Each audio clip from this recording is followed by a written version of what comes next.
આપની જોડે જાણવું હતું કેમ કે આપ જનતાની વચ્ચે રહો છો, શું સ્થિતિ સૌરાષ્ટ્રની ખાસ કરીને રાજકોટની ને આપના વિસ્તારની આરોગ્યની સુવિધાઓની શું સારવાર બધાને મળી રહે છે પૂરતી?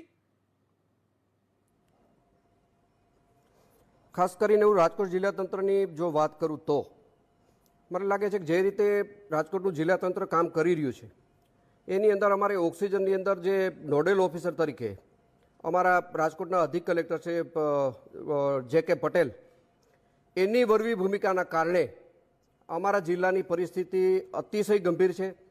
કોઈ હોસ્પિટલની અંદર સમયસર ઓક્સિજનનો બાટલો મળતો નથી. એક જ અધિકારીની અણાવડતને લીધે સમગ્ર રાજકોટ જિલ્લાનું તંત્ર બદનામ થઈ રહ્યું છે. એના પાછળનું કારણ કોઈ હોય તો માત્ર ને માત્ર જે.કે. પટેલ છે.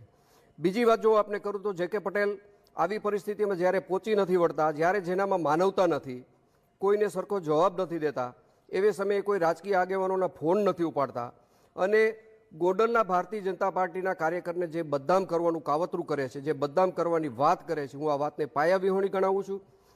જે.કે. પટેલ હંમેશા જ્યારથી નોડલ ઓફિસર તરીકે નિયુક્તિ પામેલા છે ત્યારથી મને લાગે છે કે ગોંડલને ઓરમાયું ગણે છે, ગોંડલને પોતાના વિસ્તારની જવાબદારીમાંથી બાકાત હોય અને ગોંડલને એ રીતે ઓરમાયું ગણે છે, આવું મારું સ્પષ્ટ માનવું છે.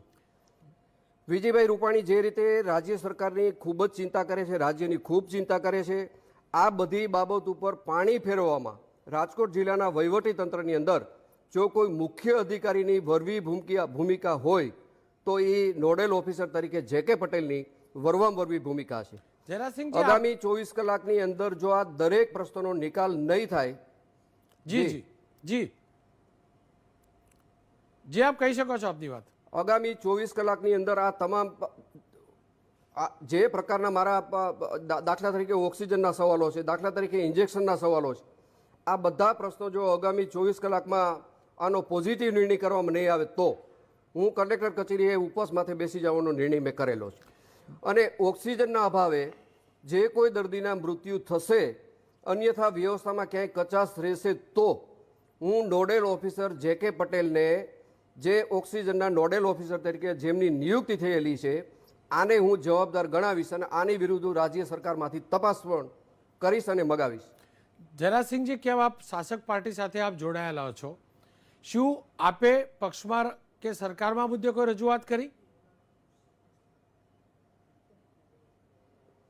સરકાર જે રીતે કામ કરી રહી છે, જે રીતે અધિકારીઓને સૂચના આપે છે, જે રીતે અધિકારી કામ કરે છે, એમાંથી જવલ્લે કોક આવા અધિકારી કે જેનામાં માનવતા નથી.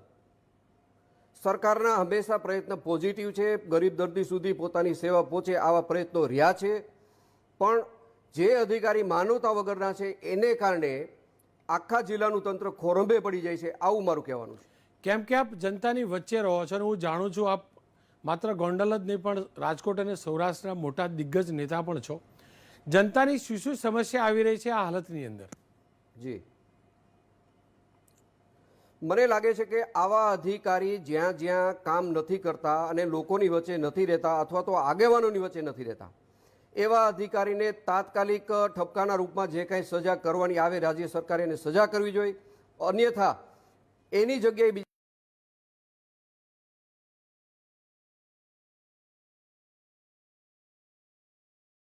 કોઈ સારા ઓફિસરની નિમણૂક કરવી જોઈએ, આવું મારું માનવું છે. જરાસિંહજી, શું ઓક્સિજનની તકલીફ પડે છે, ઇન્જેક્શનની તકલીફ પડે છે, પુરવઠો ઓછો છે એટલે તકલીફ પડે છે કે વ્યવહાર પ્રોપર નથી થતો? ઓક્સિજનની તકલીફ જનરલ નથી પડતી, પણ આવા નોડેલ ઓફિસર જેને ગંભીરતાનું ભાન નથી, જેને લોકોની પરવા નથી, એવા લોકોના કારણે ઓક્સિજનની અછત ઊભી થાય છે. તો ઇન્જેક્શન મળી જાય છે? જે ઓક્સિજન મળી જાય છે, પણ આવા અધિકારીને જ્યારે અવળાતો હોય છે અને તાત્કાલિક જ્યારે જરૂરિયાત ઊભી થાય છે ત્યારે ઓક્સિજન હોસ્પિટલ સુધી પહોંચાડવામાં ઘણી બધી વિટંબણા થાય છે. અને ઇન્જેક્શનની વાત કરીએ તો શું ઇન્જેક્શનનો પુરવઠો પૂરતો છે? જરૂરતમંદોને ઇન્જેક્શન મળી જાય છે કે નહીં? ના, ઇન્જેક્શનના પુરવઠામાં હાલ અમારે કોઈ સમસ્યા નથી. જરાસિંહજી, શું આપે આ મુદ્દે કલેક્ટર સાથે વાત કરી, લોકલ પ્રશાસન જોડે વાત કરી અને કાર્યકર્તાઓ તમારા પક્ષના શું કહી રહ્યા છે? મારા પક્ષના કાર્યકર્તા 24 કલાકની ફરજ બજાવે છે. 8-8 કલાકની અમે 3 પાળી બનાવી છે. એમાં મુખ્ય કાર્યકર્તા બધા કામ કરે છે. દરેક હોસ્પિટલની રિક્વાયરમેન્ટ પૂછે છે કે તમારે બાટલાની પરિસ્થિતિ શું છે, તમારી ઇન્જેક્શનની પરિસ્થિતિ શું છે. આ બધી જાણકારી એકઠી કરીને મને વાકેફ કરે છે અને હું આ બધી વાત જિલ્લા તંત્ર સુધી પહોંચાડવા માટે મારે વચ્ચેની માધ્યમ કડી તરીકે મારે નોડેલ ઓફિસરની ફરજિયાત જરૂર પડે અને નોડેલ ઓફિસર જો મારી વાતને સાંભળે નહીં અથવા તો મારો ફોન બ્લેકલિસ્ટમાં મૂકે ત્યારે મારે આ સમસ્યા ઊભી થાય છે. ને તો પછી સામાન્ય નાગરિકોના પ્રશ્નો તો હલ નહીં થતા હોય. જરાસિંહજી, શું કેવા કેવા પ્રકારની સમસ્યા તમે જોઈ? મને લાગે છે કે આવા અધિકારી સાઈડમાં બેસે અને જે નિષ્ઠાવાળા અધિકારી છે, જેનામાં માનવતા છે, એવા અધિકારીને જો આવી કામની સોંપણી કરવામાં આવે તો આ પ્રશ્ન સહેલાઈથી ઉકેલાઈ જાય એવું મારું માનવું છે. જરાસિંહજી, આપની પહોંચ હું જાણું છું. આપ દિગ્ગજ નેતા છો, સૌરાષ્ટ્રના કોમ્યુનિટી લીડર પણ છો, પોલિટિકલ લીડર પણ છો, સામાજિક આગેવાન પણ છો. શું આપની વાત ન મનાય એવું કેવી રીતે હું માની શકું? જરાસિંહજી જી, મને લાગે છે કે મારો અવાજ તંત્ર સુધી પહોંચી ગયો છે અને મને લાગે છે કે કાલ સવાર સુધીમાં બધી પરિસ્થિતિ કંટ્રોલ થઈ જશે એવું મારું માનવું છે.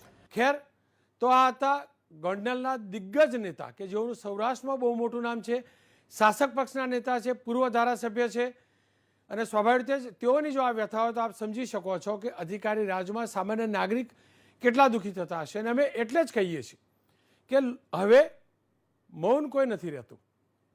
આપ જોઈ શકો છો, શાસક પક્ષના નેતા જ્યારે લાગ્યું કે નાગરિકોને અન્યાય થશે, નાગરિકને તકલીફ પડશે, ત્યારે તેઓ ખુલીને બોલી રહ્યા છે. ત્યાં સુધી તેઓ બોલ્યા કે જરૂર પડશે તો આવતીકાલે તેઓ અનશન પણ ઉતરશે.